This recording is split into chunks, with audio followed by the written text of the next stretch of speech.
Welcome to the channel. My name is Calebhoenshell. I'm a grip and gaffer local to the Northwest Arkansas region. I've got a 2-ton grip and electric vehicle, and today I have a pretty simple video for you. This was a one-day shoot. We had a couple company moves in this one, I think 2, and so I thought I might talk about that a little bit, as well as go over the interview setups for this one. So let's get into it. So this was the outside of the location. The elevator actually broke down on our way in, and so luckily none of us were in it.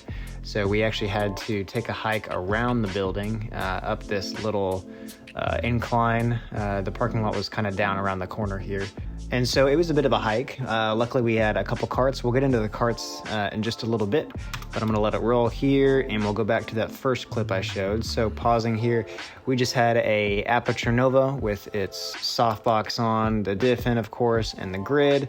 And then we had behind us, that was actually Productions. This is not mine, but the kind of a handy little unit. This was a Forza 200, I believe, or a Nanlite 200. And it's the kind without the ballast. So it's very lightweight. You just plug it right into the wall. I believe it is bicolor, so we were just using that to give a little pop of ambient in the room, because obviously you're turning off overheads for this. We had a FX9 and an FS7 for our camera. And then this is kind of interesting. So we couldn't fit a stand back here, but the DP/director, he just wanted a little pop on the background. And this was the unit that I had. In hindsight, I probably would have used a little Fresnel, probably like a Forza 60 or something like that, just to give a little slash in the background. But he was very happy with this. It just brought up the bookcase and a few elements over here to the left in the background, just ever so slightly. We had to get a little creative on how we rigged it. So this is a Matthews babysitter. It kind of takes the place of a beaver board, but it's a cool little nifty device to where basically makes it to where you don't have to screw or nail in your baby plate to your pancake. You just slide your baby plate right in, you bag it, and then we just used a little C-stand arm up and put the light mat on the top of there.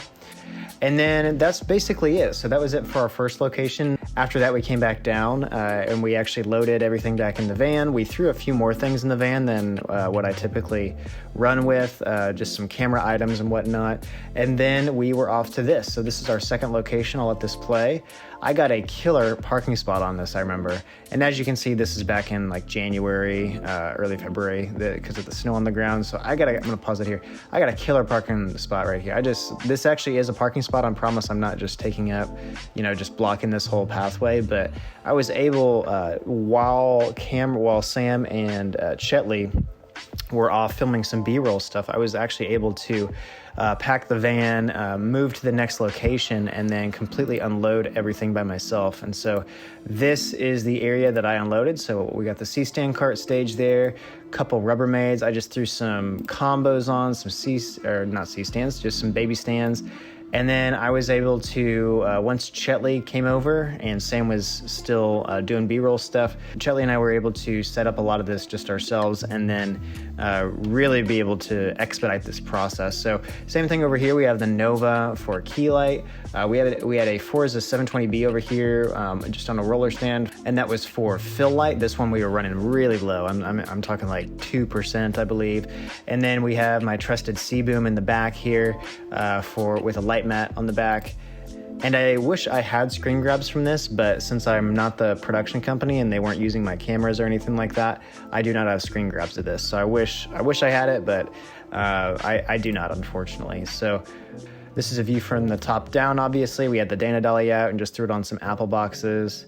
Nothing really else crazy here. I'm looking around. Yeah, nothing really else crazy here. Let's keep on going.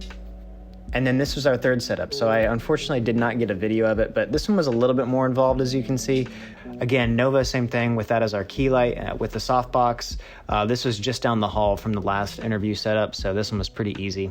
Again, we have our C-boom. We have a double net right here. For those of you that don't know, a double net will take down the intensity of any light that passes through it by one full stop. And then we also have a single floppy right here. I kind of wish I could have fit another one in, but we were a little bit pressed for time, and I don't think I would have really been able to put another floppy anywhere here. If anything, to do a little bit more negative work, we probably would have had to black out some of this window here.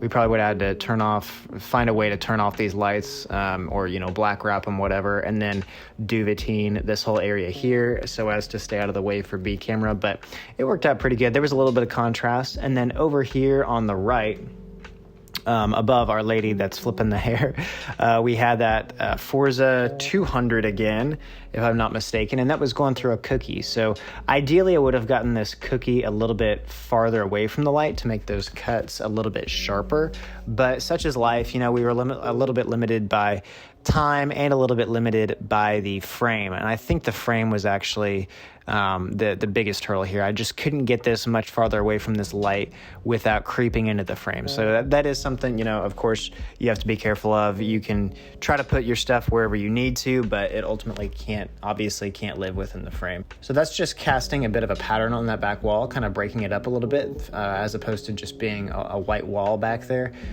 And that's pretty much it for this third setup. So once this rolls, we'll go to our next one. So I broke everything down, myself and one of the PAs broke everything down, and then we moved a splinter unit up to this top office up here. And I've got a video coming up. Yeah, so this is our top office. And very, very simple setup up here. I think it was just one light. Okay, yeah, so we got it here. So it was just one light. It was the Aputure Nova 600. Again, through the softbox.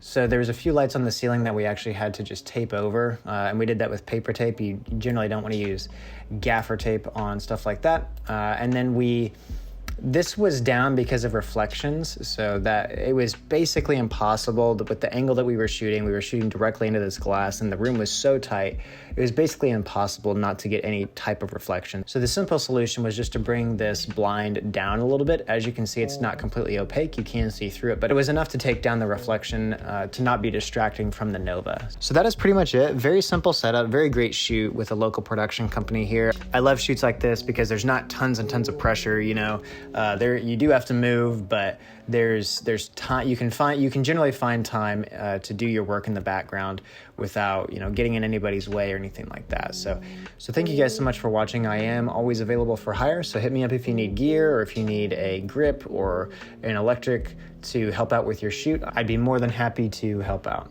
Thank you. Have a good day.